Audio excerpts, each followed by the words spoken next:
We only have 60 years of farming left if soil degradation continues unchecked. That's according to the UN, no less, and other studies show that whereas today a third of soils are degraded, by 2050 3/4 of the world's arable land won't be farmable. One answer to this challenge is nature's invisible soil probiotics, natural soil microbes that help plants absorb nutrients. Well, to talk about this, let's meet Dr. Ry Wagner, Chief Executive of the agricultural technology company Agrinos. I'm Sarah Lockett. Welcome to the Business Debate.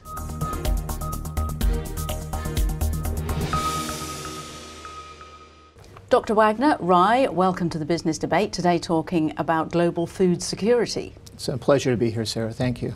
So basic question first, microbes aren't designed to replace conventional crop inputs, so what do they do?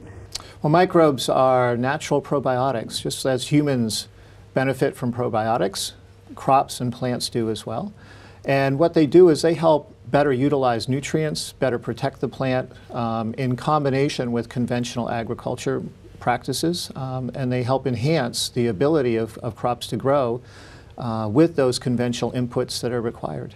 So you actually need to use less nitrogen because a lot of it runs off at the moment, doesn't it? Yeah, about 50% of applied nitrogen fertilizers runs off, is not used by the plant. In these biologicals, these probiotics help to better utilize that nitrogen, bring it to the crop, and allow the crop to grow better and make better use of that resource. So the crop grows better with these probiotics, but they're still a very small part of the agriculture market, aren't they? Why is that? Yeah.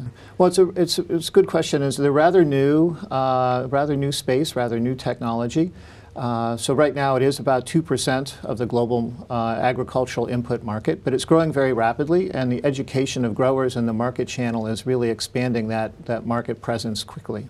What do you think it will take to push growers and farmers towards wanting to use these probiotics as well? I think a big part of it will be the education piece that I just mentioned. But a part of it's going to be also clarity and regulations, and that is something that is being worked on by the industry currently.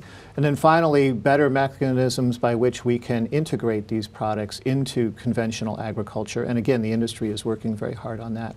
And also consumer demand can be a big push, can't it? Exactly, yeah. So we become much more aware of how our food is produced, much more concerned about the chemicals that are used in food production. And biologicals, these probiotics, are a natural way of helping to enhance not only crop productivity and quality, but reduce the use of chemicals.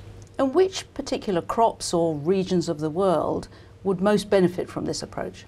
All regions of the world will benefit, but and all crops as well, but what we tend to see is that the first adoption is in high-value crops, where you can see a quality improvement by the use of biologicals or probiotics, as well as a yield improvement. So high value would be, say, coffee and things like that? Coffee, tomatoes, other fruits and vegetables, yes.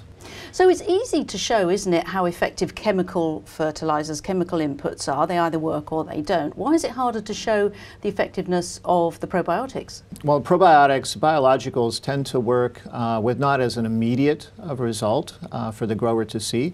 The benefits are more long-term. So improve soil health, improve crop quality. So you also see an enhancement in yield, but it's these other benefits that are really important. And again, those take a bit longer to realize than with conventional chemistry. And there are lots of variables, aren't there, as well? There's the seed that you've chosen, there's the weather, so it's harder to show a direct correlation, is it? All of those variables have a big impact, but the direct correlation can be shown. Again, it just is something where you have to measure the right parameters, the right qualities that you want to look at. And do you think that prediction I mentioned in the introduction there about arable land being so degraded that it'll be unusable, is that too pessimistic, do you think?